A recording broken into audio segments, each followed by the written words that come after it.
Mimi ni Dr. Saleh Yusuf Mnemo, ni mwandishi wa habari mwandamizi na ni mfanyakazi katika shirika la magazeti ya serikali Zanzibar.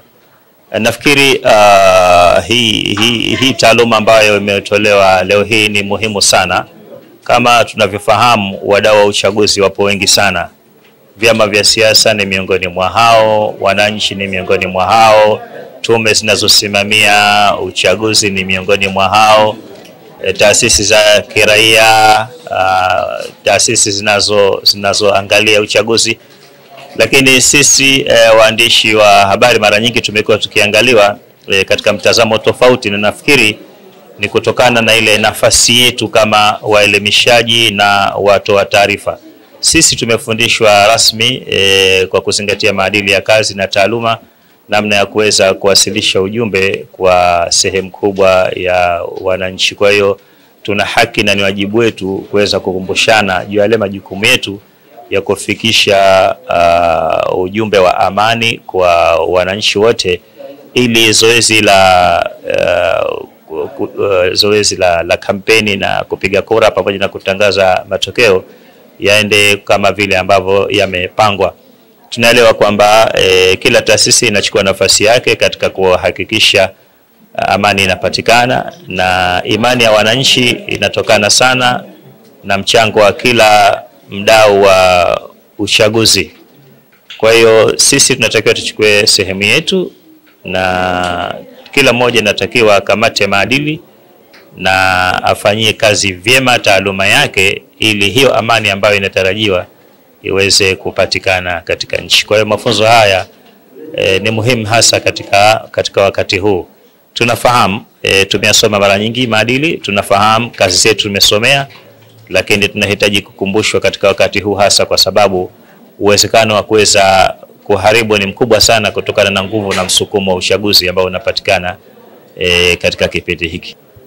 Hadi sasa hivi bado tunaendelea vizuri sana mpaka kiwango tulichofikia kwa kuzingatia namna ilivyokuwa katika chaguzi za nyuma. Sasa hivi tuko vizuri sana kwa kweli, na hata ukisikiliza vyombo vya habari, kwa mfano ukisoma baadhi ya magazeti, unaona bado uandishi wetu uko vizuri sana. Kimsingi kinachotakiwa kufanyika ni kuendelea tu kukamata tahadhari kwa kuzingatia haya mambo ambayo tayari nimeshaeleza, lakini mpaka sasa tuko vizuri sana. Naam, kwa majina naitwa Mohamed Ali Juma, ni mkuu wa kitengo cha tehama na uhusiano katika ofisi ya Mheshimiwa Mkuu wa Mkoa wa Mjini Magharibi. Kama kwa ofisi ya Mkuu wa Mkoa, kama tunavyofahamu kwamba moja kwa moja tunahusika na wananchi.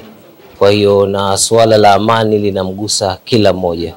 Kwa hiyo kama wadau sisi kabla ya hapo tayari tumekuwa tukikutana na makundi mbalimbali katika kuhimiza ama kushajiisha juu ya swala hili la amani.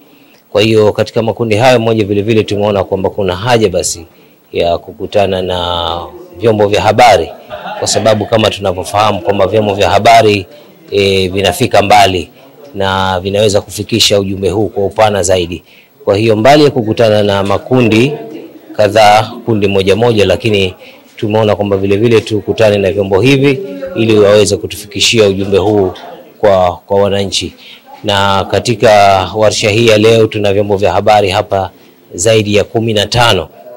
Kwa hiyo nadhani utaona ni kwa kiasi gani kwamba baada ya mafunzo haya swala hili la kuhamasisha amani litaweza kuwafikia wananchi walio wengi zaidi.